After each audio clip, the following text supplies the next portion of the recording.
여러분, 우리는 지금 9월을 맞이해서 하나님의 일꾼이라는 주제로 계속해서 말씀을 듣고 있습니다. 하나님께서 택하여 주셔서 우리는 구원을 받았습니다. 우리의 열심, 우리의 노력, 또한 우리의 어떤 대가가 아니라 하나님이 택하여 주셨음으로 말미암아 우리는 구원을 받았습니다. 또한 하나님께서 택하셔서 하나님의 일꾼으로 세우시고 하나님 나라를 위하여 또한 하나님의 영광을 위하여 우리로 하여금 살아가게 하십니다. 그래서 교회 안에는 하나님의 일꾼이 참 많이 세워집니다. 목사부터 시작해서 전도사, 또 장로, 또 권사, 집사 등등 여러 직분자들이 세워지게 되죠. 또한 평신도 리더들도 많이 세워집니다. 우리 이러한 사람들을 가리켜서 보통 뭐라고 얘기합니까? 일꾼이라고 얘기합니다. 하나님의 일꾼이라고 얘기하죠. 이 맡은 자들 혹은 일꾼이라는 말은 헬라어 원어로 휘테레타이스라는 단어를 사용합니다. 휘테레타이스. 이 휘테레타이스라는 헬라어의 의미는 배 밑에서 노를 짓다, 배 밑에서 일하다라는 뜻을 가지고 있습니다. 즉, 배 밑에서 노를 젓는 사람이 바로 하나님의 일꾼이다라는 것을 말하고 있는 겁니다. 여러분 한번 생각해 보세요. 배 밑에서 노를 젓는 사람이 이 배가 어디를 목표로 향해서 가는지 알 수 있을까요? 없을까요? 물론 가르쳐주면 알 수 있겠지만 그분들의 역할은 대부분 다 배 밑에서 북을 칠 때마다 배를 열심히 젓는 거기 때문에 어디로 가는지 잘 알지 못합니다. 그들이 할 수 있는 것은 단 한 가지입니다. 소리가 들리면 충성을 다해서 노를 젓는 것이죠. 이것이 바로 하나님의 일꾼이다라는 거예요. 제가 이번 주에도 참 많은 감동을 받습니다. 왜요? 우리 교회에는 그렇게 배 밑에서 노를 젓는 하나님의 일꾼들이 너무 많기 때문에 그렇습니다. 이번 연도 들어서 저희가 파이어 인스펙션을 받기 위해서 소방서에서 나오게 되고 여러 가지 일들을 처리하게 되었습니다. 그런데 자신의 휴가를 빼서 정말 그 모든 일정을 다 소화하고 열심히 섬겨줬던 귀한 일꾼이 또 있고요. 또 보이지 않게 교회에 오셔가지고 나무건 잔디건 또 이렇게 작업을 하고 몰래 가시는 분들이 있어요. 저에겐 들켰죠. 저는 교회에 계속 있거든요. 근데 제가 못 보는 부분에서도 이렇게 배 밑에서 노를 젓는 하나님의 일꾼이 우리 교회는 참 많습니다. 사람에게 보여주기 위한 것이 아니라 하나님 앞에서 성실하기 위해서, 하나님 앞에서 충실하기 위해서 그렇게 묵묵히 충성을 다해서 사명을 감당하는 하나님의 일꾼들이 있다는 것이죠. 다시 한번 우리 성도님들을 축복하고요. 앞으로도 누구에게 보여지기 위한 것이 아니라 정말 배 밑에서 노를 젓는 충성된 일꾼으로서 하나님께만 인정을 구하며 하나님께 더욱더 축복받을 수 있는 일꾼 되시기를 주님의 이름으로 축복합니다. 아멘. 우리가 하나님의 일꾼을 생각하다 보면은 대표적인 하나님께서 사용하셨고 하나님의 일을 감당했던 한 사람들을 발견할 수가 있게 됩니다. 그 사람들은 바로 법궤를 매는 사람들이었습니다. 우리는 이 법궤를 매는 사람들을 통해서 하나님의 일꾼이 누구인지, 또한 하나님의 일꾼이라고 한다면 어떻게 귀한 하나님의 일을 섬겨야 되는지를 우리는 법궤를 매는 사람들을 통하여 알 수가 있게 됩니다. 자, 하나님의 임재를 상징하는 법궤. 여러분 이 법궤 안에 뭐가 들어있는지 아십니까? 아시는 분들도 계시죠?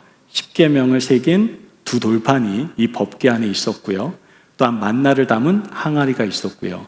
또 아론의 쌍난 지팡이가 그 법궤 안에 들어있다라고 말을 하고 있습니다. 법궤는 하나님의 임재와 하나님을 상징하는 것이기에 법궤를 메고 그 앞에 있다라는 것은 무엇을 의미하는 걸까요? 바로 하나님을 섬기는 것, 하나님 앞에 서 있다라는 것을 의미한다라고 우리는 생각해 볼 수 있습니다. 민수기 10장 35절 말씀을 같이 한번 보도록 합니다. 민수기 10장 35절 같이 읽어볼까요? 시작. 궤가 떠날 때에는 모세가 말하되 여호와여 일어나사 주의 대적을 흩으시고 주를 미워하는 자가 주 앞에서 도망하게 하소서 하였고, 자, 이 궤가 딱 등장하니까 벌어진 일들이에요. 이거는 하나의 단적인 사건에 불과합니다. 이스라엘 백성들은 하나님을 상징하는 법궤를 앞에 세우고요. 전쟁 가운데서 이기기도 하고, 또한 요단강을 갈라지게도 하고, 또 여리고성을 무너지게 하는 놀라운 기적, 그러한 경험들을 이스라엘 백성들은 하게 되었습니다. 그러므로 이스라엘 백성들은 하나님을 상징하는 법궤를 너무나도 귀하고 소중하게 생각할 수밖에 없었고, 또 다르게 생각한다면 이러한 귀한 하나님의 법궤를 절대로 소홀히 취급할 수도 없고 또 아무나 관리할 수도 없었다라는 것을 우리는 생각해 볼 수 있는 겁니다. 그렇다면 누가 법궤를 맬 수 있습니까? 누가 과연 이런 귀한 하나님의 일을 섬길 수가 있을까요? 첫째, 우리가 기억해야 될 것은 이 법궤는요, 누구만이 맬 수 있습니까? 택함 받은 레위 사람만이 맬 수 있었다라는 겁니다. 누가 맬 수 있어요? 택함 받은 레위 사람만이 맬 수가 있었다는 것이죠. 오늘 본문 2절 말씀을 같이 한번 봅니다. 2절 말씀 같이 읽어볼까요? 다윗이 이르되 레위 사람 외에는 하나님의 궤를 맬 수 없나니 이는 여호와께서 그들을 택하사 여호와의 궤를 메고 영원히 그를 섬기게 하셨음이라 하고. 여러분, 하나님의 일 아무나 할 수 있는 것이 아닙니다. 가끔 어떤 분들이 이렇게 망언을 합니다. 제가 하고 싶어서 했더니 교회 시켜주던데요. 그거는 지일한 거고요. 그렇죠? 지일, 자기 일 한 거고요. 하나님의 일을 한 것이 아닙니다. 하나님의 일은 아무나 할 수 있는 것이 아니에요. 오직 하나님께서 택하신 자만이 할 수 있는 것이 하나님의 일이다라는 것이죠. 하나님께서는 법궤를 맬 수 있는 사역을 위해서 누구를 택하고 계십니까? 바로 레위 사람들을 택하시고 그 일을 섬기게 하시는 것을 우린 보게 됩니다. 그런데 여기서 조금 궁금증이 생깁니다. 이 레위는요, 본래 야곱의 몇째 아들입니까? 셋째 아들입니다. 레위에게는 세 아들이 있었는데 게르손, 고앗, 그 다음에 무라리, 이 세 아들이 있었어요. 그리고 이 레위 지파 자손이 가나안에 들어가서는 성소 관리를 하는 아주 귀중한 사역을 감당하게 됩니다. 그런데 한번 생각해 보십시오. 하나님의 임재를 상징하는 법궤를 매는 것과 성소를 관리하는 것, 굉장히 중요한 일이잖아요. 그렇다면 당연히 이스라엘 백성들 중에 누가 이 사명을, 이 귀하고 복된 사명을 감당해야 됩니까? 당연히 장자가 감당을 해야죠. 장자가. 이스라엘 백성들이 출애굽할 때 이집트의 마지막 재앙이 뭐였습니까? 장자 재앙이었잖아요. 그 장자 재앙을 통해서 하나님께서 이스라엘 백성들에게 명하신 것이 있습니다. 초태생, 장자는 누구의 것이다? 하나님의 것이다 라고 분명히 말씀을 하셨습니다. 그렇다면 당연히 영광스러운 성막 관리는 누가 해야 되겠습니까? 당연히 장자가 그 일을 감당해야 했다라는 것이죠. 그런데 아까 말씀드렸지만 레위는 장자가 아닙니다. 야곱의 셋째 아들입니다. 둘째만 돼도 이해를 좀 하겠어요. 그런데 셋째 아들입니다. 지금 이스라엘 전 지파의 장자들 대신해서 레위 지파가 성전의 봉사자로 택함을 받게 되는 것을 우리는 보게 되는 겁니다. 그렇다면 여기서 우리는 질문을 던져야 돼요. 아니, 이 귀한, 너무나도 귀하고 복된 이 섬김의 사역을 장자가 아니라 왜 레위 지파한테 맡겼던 것일까? 라는 질문을 던져볼 수 있어야 됩니다. 자, 하나님께서 왜 레위 지파를 택하여서 하나님의 일을 섬기게 하셨을까요? 그 이유를 우리가 알기 위해서는 이스라엘 백성들이 시내산 밑에서 금송아지를 우상으로 만들었던 사건에 대해서 살펴볼 필요가 있습니다. 이스라엘 백성들이 시내산 밑에서 금송아지 우상을 만들어서 하나님께 범죄하게 되었을 때에 모세가 뭐라고 얘기합니까? 누구든지 여호와의 편에 있는 자는 내게로 나와라 라고 말을 합니다.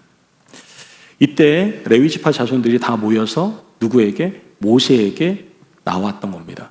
그러자 모세에게 뭐라고 얘기합니까? 레위 자손에게 칼을 가지고 우상을 섬긴 형제와 친구들을 다 도륙하라고 명령을 내립니다. 레위 지파 자손들은 모세의 말에 순종해서 거의 3,000명 가량을 어떻게 합니까? 죽이게 됩니다. 하나님께서는요, 이러한 레위 지파 자손들의 모습을 하나님께 대한 헌신으로 보시고 인정하셔서 복을 내리시는 것을 우리 성경을 통해서 보게 되는 겁니다. 출애굽기 32장 27절에서 29절 말씀이 바로 그 내용을 담고 있습니다. 제가 한번 읽어드리겠습니다. 모세가 그들에게 이르되 이스라엘의 하나님 여호와께서 이렇게 말씀하시기를 너희는 각각 허리에 칼을 차고 진 이 문에서 저 문까지 왕래하며 각 사람이 그 형제를, 각 사람이 자기의 친구를, 각 사람이 자기의 이웃을 죽이라 하셨느니라. 레위 자손이 모세의 말대로 행하매 이날에 백성 중에 3,000명가량이 죽임을 당하니라. 모세가 이르되 각 사람이 자기의 아들과 자기의 형제를 쳤으니 오늘 여호와께서 헌신하게 되었느니라. 여호와께 헌신하게 되었느니라. 그가 오늘 너희에게 복을 내리시리라. 아멘.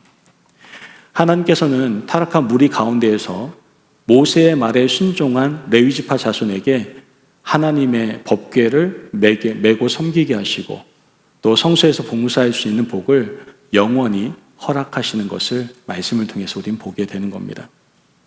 여러분, 하나님께서는 하나님 곁에서 다 떠날 때 레위 지파 자손들이 하나님의 편에 서서 자신의 생명을 걸고 충성하고 헌신하는 모습을 어떻게 해요? 보고 계셨던 겁니다. 여러분, 우리는요, 사람의 편이 아니라 하나님의 편에 서서 충성된 자들로 늘 살아갈 수 있어야 됩니다.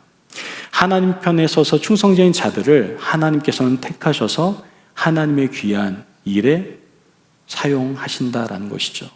여러분에게 묻겠습니다. 여러분 지금 어디에 서 계십니까? 세상 편에 서 계십니까? 사람 편에 서 계십니까? 아니면 하나님 편에 서 계십니까? 여러분, 하나님 편에 서서 하나님에 대해 관심을 가지고 충성할 때에 하나님께서는 그 사람을 택하셔서 귀한 사명을 감당하는 복을 허락하신다라는 겁니다. 사도 바울은 디모데전서 1장 12절 말씀을 통해서 이렇게 이야기를 합니다. 나를 능하게 하신 그리스도 예수 우리 주께 내가 감사함은 나를 충성되이 여겨 내게 직분을 맡기심이니. 어떻게 해요? 내 충성됨을 보고 하나님의 편에 서서 충성됨을 보고 내게 직분을 맡기심이니. 여러분, 우리가 법궤를 매는 자, 그 사람이 되기 위해서 어떻게 해야 됩니까? 하나님의 편에 서 있어야 되고 하나님의 편에서 충성할 수 있는 사람이 되어야 될 줄을 믿습니다. 그러한 자를 하나님께서는 택하시고 하나님의 가장 귀한 일에 사용하시는, 섬기는 일을 감당할 수 있는 그 일에 우리를 사용하실 줄을 믿습니다. 아멘. 자, 두 번째로 누가 법궤를 맬 수 있습니까? 바로 준비된 자가 법궤를 맬 수 있다라는 것을 알 수가 있게 됩니다. 첫 번째는 뭐예요? 택함 받은 레위 사람만이 맬 수 있었어요. 그 택함 받기 위해서 어떻게 해요? 하나님 편에 서서 충성하셔야 된다라는 거예요. 두 번째는 준비된 자만이 법궤를 맬 수가 있습니다. 하나님께 택함 받은 레위 사람들은 그럼 도대체 무엇을 준비한 겁니까? 오늘 본문 12절 말씀을 같이 한번 봅니다. 12절 말씀 시작. 그들에게 이르되 너희는 레위 사람의 지도자이니 너희와 너희 형제는 몸을 성결하게 하고 내가 미련한 곳으로 이스라엘의 하나님 여호와의 궤를 메어 올리라. 아멘. 레위 사람은 지금 어떻게 하고 있는 거예요?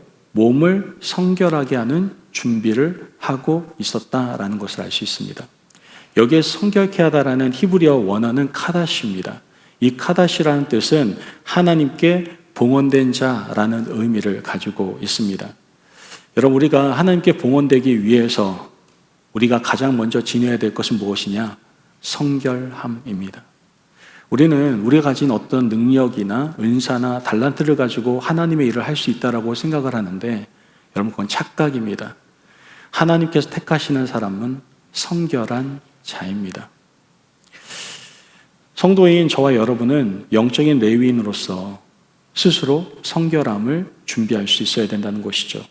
역대하 29장 5절 말씀을 보면 그들에게 이르되 레위 사람아 내 말을 들으라. 이제 너희는 성결하게 하고 또 너희 조상들의 하나님 여호와의 전을 성결하게 하며 그 더러운 것을 성소에서 없애라. 살아계신 하나님을 믿고 섬기고 주님을 만날 최후 순간을 기다리는 성도라고 한다면 우리는 항상 준비할 수 있어야 됩니다. 무엇을 준비해야 됩니까? 성결을 준비할 수 있어야 된다는 거예요. 성경은 그래서 우리에게 당부하는 말씀을 계속합니다. 늘 깨어 있으라라고 얘기합니다. 여러분, 우린 잠들어 있으면 안 됩니다. 우리가 신앙인입니까? 예수님을 믿는 사람입니까? 그렇다면 깨어 있어야 됩니다. 깨어 있다는 것은 무엇입니까? 늘 성결함을 준비하고 있는 것을 말하고 있다는 것이죠. 깨어있으라는 말을 들을 때 우리는 현대어로 번역할 수 있어야 됩니다. 제발 정신 좀 차리며 살아라. 이 말로 들을 수 있어야 돼요. 여러분 지금 정신 차리며 살아가고 있습니까? 정말 성결을 준비하며 살아가고 있습니까? 온갖 더러움 속에서 혹시 여러분 지금 삶을 살아가고 있지는 않습니까? 정신 차려야 됩니다. 성결을 준비하셔야 돼요. 마태복음 25장 1절에 13절 말씀을 보면 열처녀의 비유가 나옵니다. 이 열처녀 중에 등과 기름을 준비한 5처녀만이 신랑의 부름을 받게 되는 것을 우리는 볼 수가 있게 된다라는 것이죠. 하나님께 사용하시는 일꾼은요, 이와 같이 자기를 깨끗하게 준비할 수 있어야만 합니다. 디모데후서 2장 21절 말씀을 보면 그러므로 누구든지 이런 것에서 자기를 깨끗하게 하면 귀 쓰는 그릇이 되어 거룩하고 주인의 쓰임에 합당하며 모든 선한 일에 준비함이 되리라. 여러분, 우리는 성결함을 준비해야 돼요. 깨끗해져야 됩니다. 우리 성도들은 마음과 몸과 그리고 말, 이것을 드러내는 어떤 생활적인 모든 부분에서 성결함을, 깨끗함을 준비하며 살아갈 수 있어야 된다라는 것이죠. 여러분 어떻습니까? 정말 우리의 마음과 또한 우리의 몸과 우리의 언어, 말에 대해서, 우리의 생활에 대해서 여러분 성결함을 준비하며 살아가고 있습니까? 왜 이렇게 우리는 세상 언어를 똑같이 사용합니까? 그들이 하는 말대로 사람을 살리는 언어보다는 그 사람을 무시하고 그 사람을 정죄하고 비판하는 언어를 사용할 때가 너무나 많다라는 것이죠. 우리가 절대 사람에 대한 존재에 대해서 인식할 때 잊지 말아야 될 것이 있어요. 인간은 죄인입니다. 맞습니까? 아멘. 우리가 죄인임을 인식해야지 예수 그리스도가 필요해요. 그죠? 그래야지 우리가 예수님께 매달릴 수 있고 그 은혜로 말미암아, 하나님의 은혜로 말미암아 구원받을 수 있죠. 하지만 죄인이기 이전에 하나 더 기억해야 될 게 있어요. 하나님이 보실 때에는 우리가 너무나 사랑스러운 존재, 존귀한 존재다라는 걸 절대 잊으면 안 된다는 겁니다. 여러분 자신이 바로 그러한 존재이고 바로 옆에 있는 그 분들이 바로 그러한 존재다라는 거예요. 여러분 옆에 있는 분들을 한번 싹 보면서 존귀한 눈빛으로 한번 바라보시면서 당신은 존귀한 사람입니다. 한번 표현해 주세요. 여태까지 아유 네가 뭐 그렇지 뭐 이런 눈으로 보지 마시고 정말 존귀한 사람입니다. 당신은 이런 눈빛을 한번 봐주시면서 존귀하십니다라고 얘기해 주셨으면 좋겠습니다. 여러분 우리 이러한 사람의 이해를 가지고 있어야 되고 사람을 그러한 눈으로 바라보며 또한 그러한 사람으로 인식하고 말을 사용할 수 있어야 되는 거예요. 그렇게 되면 우리가 무시를 하거나 정죄를 하거나 시기하거나 미워하는 것이 아니라 언제나 살리는 말, 축복의 말, 사랑의 말을 하며 또한 우리의 마음도 그러한 하나님께서 부어주시는 그 하나님의 품성과 마음으로 살아갈 수 있게 될 줄을 믿습니다. 여러분들 그러기 위해서 우리가 성결을 준비해야 되는 거예요. 여러분 우리가 이렇게 깨어 준비하지 않으면 우리는 하나님의 일을 섬길 수 없을 뿐만 아니라 언제든지 그 통로를 사용해서 사탄이 공격하고 교회인 여러분을 무너뜨리고 또한 교회 공동체를 무너뜨릴 수 있다는 것을 여러분들 꼭 기억하며 살아가셔야 됩니다. 여러분 하나님이 싫어하시는 더러운 죄를 가지고 절대로 하나님, 거룩하신 하나님의 일을 섬길 수가 없습니다. 역대상 15장 14절 말씀을 보면 이에 제사장들과 레위 사람들이 이스라엘 하나님 여호와의 궤를 메고 올라가려 하여 몸을 성결하게 하고 언제나 택함 받기 위해서 성결함을 준비하는 것을 보게 됩니다. 여러분 우리는 하나님을 섬김 받도록 택함 받은 영적인 레위인입니다. 그러므로 여러분의 마음과 몸을 성결하게 준비하여 하나님께 택함을 받아 하나님의 일에 귀하게 쓰임받을 수 있는 저와 여러분이 되시길 주님의 이름으로 축복합니다. 아멘. 그렇다면 우리가 하나님께 택함 받은 하나님의 귀한 사람, 즉 법궤를 맬 수 있는 그 한 사람이 우리가 되었다면 도대체 그러면 어떻게 그 법궤를 메어야 될까요? 어떻게 하나님의 일을 잘 섬길 수가 있을까요? 먼저 이 사실을 알아야 됩니다. 하나님의 말씀대로 법궤를 어깨에 메야 된다는 거예요. 어떻게 해요? 하나님의 말씀대로 법궤를 어깨에 메야 된다는 것이죠. 15절 말씀을 보면 역대상 15장 15절입니다. 모세가 여호와의 말씀을 따라 명령한 대로 레위 자손이 채에 하나님의 궤를 꿰어 어깨에 매니라 이렇게 얘기합니다. 여러분 오늘 이 본문은요 다윗 왕이 이 법궤를 처음 가져오는 장면은 아니고요 두 번째 가져오는 장면입니다. 처음엔 어떻게 했습니까?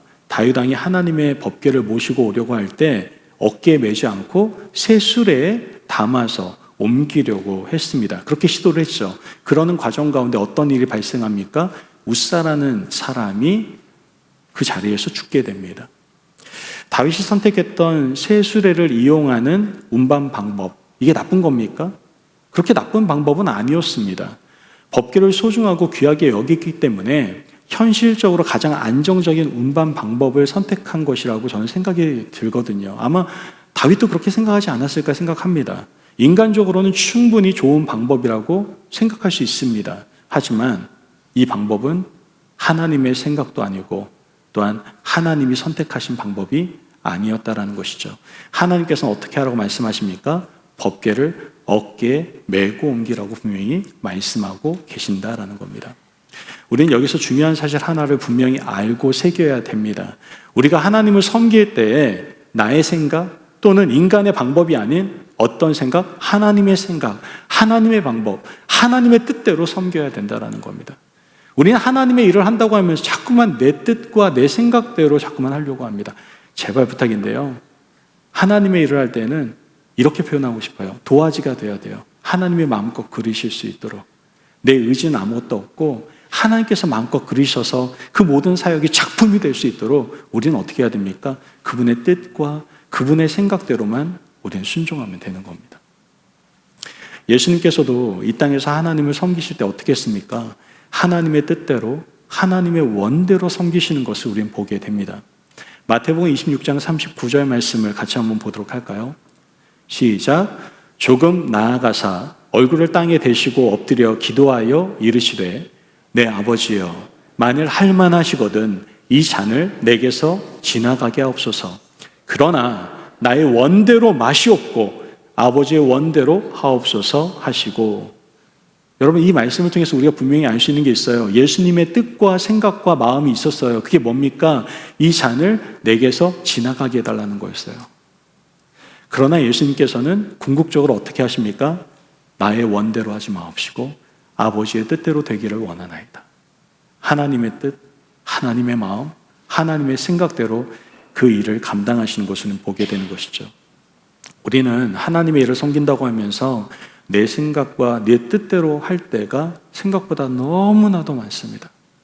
자기 뜻대로 안 되면 우리는 두 가지 태도를 취하거든요. 첫 번째 어떤 태도를 취합니까? 자기 뜻대로 안 되면 끝까지 고집을 피웁니다. 누가 뭐라 해도 나는 이것을 반드시 하리라. 이 정도쯤 되면 이제 하나님의 일은 없어진 거예요. 자기 일이 되어버린 거죠. 고집을 피우는 경우가 있고요. 또 다른 모습은 어떤 모습입니까? 삐지세요. 내가 그래도 뭔가 좀 해보겠다고 하는데 왜 이렇게 날 도와주질 않는 거야? 여러분, 이렇게 삐져버리는 현상들이 나타난다는 것이죠. 제발 우리가 하나님을 섬기고 헌신할 때 자기 힘이나 생각으로 하지 마시고 오직 하나님의 뜻대로 하나님이신 힘으로 봉사하고 섬길 수 있는 저와 여러분이 되시길 축복합니다. 아멘. 제발 섬길 때 내 생각 들어왔다 그러면 빨리빨리 죽이세요. 주님, 또 내 생각이 들어왔네요. 주님, 내가 철저히 낮아지고 하나님의 사명, 정말 하나님의 뜻대로만 사명 감당할 수 있게 도와주세요. 그렇게 기도하면서 언제나 하나님의 뜻을 구하며 사명을 감당해야 된다는 것이죠. 또한 우리가 여기서 좀 주의 있게 봐야 될 것은 여기서 법궤를 맨다라고 얘기하는데 이 맨다라고 할 때에 우리는 예수님 십자가에 메고 가시는 모습을 좀 연상해 볼 필요가 있습니다. 예수님께서는요, 십자가를 지셨는데 마지못해서 지셨습니까? 정말 매기 싫은데 귀찮아 죽겠는데 십자가를 지셨습니까? 아니에요. 예수님께서는 혼신의 힘을 다해서 십자가를 메고 가시는 것을 우리는 알 수 있습니다. 예수님께서 메신 십자가의 그 길은 자원하는 길이었고 불평도 원망도 없는 길이었습니다.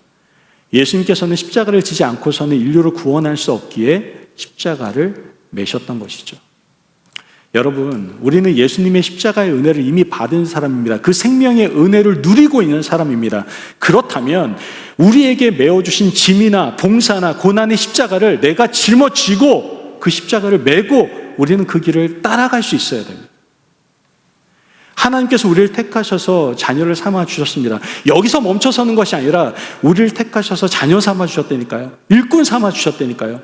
그러므로 우리에게 허락된 십자가가 있다면은 그 십자가를 우리는 짊어지고 주님의 길을 따라갈 수 있는 하나님의 일꾼이 돼야 된다는 것이죠. 제발 각자에게 허락된 짐을 다른 사람에게 전가하거나 대신 지라고 하지 마시기를 바랍니다. 가끔 사역을 하다 보면은 나만 아니면 된다라는 그런 이기적인 모습을 볼 때가 있어요. 이거 내가 하게 되면 굉장히 피곤하니까 어떻게든 다른 사람 시켜야 되겠다. 이 마음은 누구 마음? 이미 사탄에게 장난질 마음껏 당한 마음이에요. 어떤 일이 있을 때 내가 하겠습니다. 오늘 주일 일부 애찬 섬김 하실 분 광고 나오면 제가 하겠습니다. 아멘이 안 나오네요. 하실 분이 안 계셨나? 예, 제가 하겠습니다. 할 수 있는 사람이 있어야 되는 겁니다. 여러분, 자원하는 마음으로 해야죠. 제발 각각 자기 짐을 남에게 지우지 말고 자기가 짊어질 생각을 하셔야 돼요. 갈라디아서 6장 5절 말씀을 보면 뭐라고 얘기합니까? 각각 자기 짐을 어떻게 해요? 질 것이라. 그러므로 하나님께서 허락하신 사명을 내 뜻이 아닌 하나님의 뜻대로 감당하시고 각자에게 허락된 십자가를 메고 주님의 길을 걸어갈 수 있는 저와 여러분이 되어야 될 줄을 믿습니다. 아멘. 또한 우리가 기억해야 될 것, 하나님의 일을 어떻게 섬겨야 되는가? 좀 기쁨으로 섬겨야 될 수 있어야 돼요. 우린 기쁨으로 법궤를 메어야 하나님의 도우심의 은혜를 경험할 수가 있게 되는 겁니다. 역대상 15장 25절에서 28절 말씀을 같이 한번 보도록 합니다. 같이 한번 읽어볼까요? 시작. 이에 다윗과 이스라엘 장로들과 천부장들이 가서 여호와의 언약궤를 즐거이 메고 오벳에돔의 집에서 올라왔는데 하나님이 여호와의 언약궤를 맨 레위 사람을 도우셨으므로 무리가 소송아지 7마리와 순양 7마리로 제사를 드렸더라. 다윗과 및 궤를 맨 레위 사람과 노래하는 자와 그의 우두머리 그나냐와 모든 노래하는 자도 다 세마포 겉옷을 입었으며 다윗은 또 배 에봇을 입었고 이스라엘 무리는 크게 부르며 뿔라팔과 나팔을 불며 재금을 치며 비파와 수금을 힘있게 타며 여호와의 언약궤를 메어 울렸더라. 아멘. 여러분 사무엘하 6장 10절에 16절 말씀을 보면 법궤 오실 때 장면이 동일하게 나타납니다. 어떻게 모시고 오느냐? 다윗이요 힘을 다해서 춤을 추면서 뛰놀면서 궤를 옮겼다라고 이 사무엘하 6장 10절에서 16절 말씀에서는 표현하고 있습니다. 모든 악기를 다 동원해서 노래하면서 궤를 운반했다라는 것이죠. 이러한 다윗의 모습은 최고의 기쁨으로 봉사하고 있는 아름다운 하나님의 일꾼의 모습을 보여주고 있는 겁니다. 여러분, 법궤는 불평하면서 맬 수가 없습니다. 마지못해서 매는 것도 절대로 있을 수 없습니다. 오직 감사하며 노래하면서 운반하는 그런 봉사가 법궤를 매는 하나님의 일을 감당하는 섬김의 모습입니다. 이렇게 기쁨과 감사함으로 즐거움으로 봉사하는 사람들에게 하나님께서는 함께 하시고 축복하시겠다라고 말씀을 하십니다. 여러분, 우리가 하나님의 일을 섬긴다는 것 얼마나 큰 축복이고 큰 특권인지 모릅니다. 우리가 하나님께서 택해 주셔서 구원하여 주신 것도 큰 복이지만 하나님의 일꾼으로 삼기 위해서 택하여 주신 것, 이거는 엄청난 큰 복입니다. 그래서 우리가 사명 생각하며 부르는 찬양 있잖아요. 푸른 바다 나서니 몸 어디든지 가오리다. 괴로우나 즐거우나 주만 따라가오리니 어느 누가 막으리까. 죽음인들 막으리까. 어느 누가 막으리까. 죽음인들 막으리까. 아멘. 여러분, 이 고백이 어떻게 나올 수 있습니까? 기쁨으로, 감사함으로 이 사명을 감당하기 때문에 이 고백이 나올 수가 있는 겁니다. 여러분, 이것이 얼마나 큰 복인지 모르기 때문에 기쁨으로, 감사함으로 하나님을 섬기지 못하는 것이고, 기쁨으로 감사하는 그 놀라운 경험을 하지 못했기 때문에 마지못해서 일을 하고 흉내만 내는 그러한 사역을 하는 것을 우리는 교회 안에서 적지 않게 보게 되는 겁니다. 여러분, 하나님의 일꾼으로서 택함받은 우리는 오직 하나님의 말씀대로, 그분의 뜻대로 하나님의 귀한 일을 섬겨야 하고, 우리 각자에게 허락된 십자가를 우리는 남에게 전가하는 것이 아니라 내가 짊어질 수 있어야 됩니다. 또한 우리가 하나님의 일을 섬길 때는 어떻게 해야 된다고요? 기쁨과 감사함으로 섬깁시다. 그 일이 어떠한 일이든지, 내가 드러나지 않더라도, 내가 비록 배 밑에서 노를 젓는 아무도 보지 않는 그러한 일이다 하더라도 기쁨과 감사함으로 우리가 그 사명을 잘 감당함으로 하나님의 도우심과 축복을 경험할 수 있는 저와 여러분이 되시길 간절히 바랍니다. 아멘. 여러분, 오늘 시간에 하나님께서 우리에게 말씀하십니다. 법궤를 매는 그 한 사람이 바로 너가 될 수 있겠느냐. 여러분, 우리 법궤를 맬 수 있는 그 한 사람이 저와 여러분이 되시기를 축복합니다. 하나님의 귀한 일을 섬길 수 있는 그 한 사람이 바로 저와 여러분이 되셨으면 좋겠습니다. 우리가 법궤를 맬 수 있는 사람이 되기 위해서는 어떻게 해야 됩니까? 제발 하나님 편에 서 계세요. 세상 편, 사람 편에 서지 말고 하나님 편에 서셔서 우리를 성결히 준비하여 하나님의 귀한 일을 맡기실 때 섬길 수 있는 하나님의 일꾼이 되시기를 간절히 바랍니다. 하나님께서 우리를 택하셔서 하나님의 일을 섬기게 되신다면 이제는 내 생각, 내 힘이 아니라 하나님의 뜻과 하나님의 능력으로 그 일을 섬기시고, 우리 각자에게 허락된 십자가 비록 좀 힘들 수 있죠. 불편할 수도 있어요.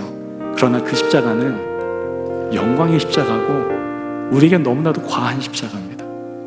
짊어집시다. 다른 사람에게 전가하는 것이 아니라 내가 짊어지시기를 바랍니다. 그리고 이 모든 하나님께서 허락하신 일을 감당할 때 기쁨과 감사함으로 섬기셔서 하나님의 도우심과 축복을 누리실 수 있는 하나님의 귀한 자녀들 되시기를 축복합니다.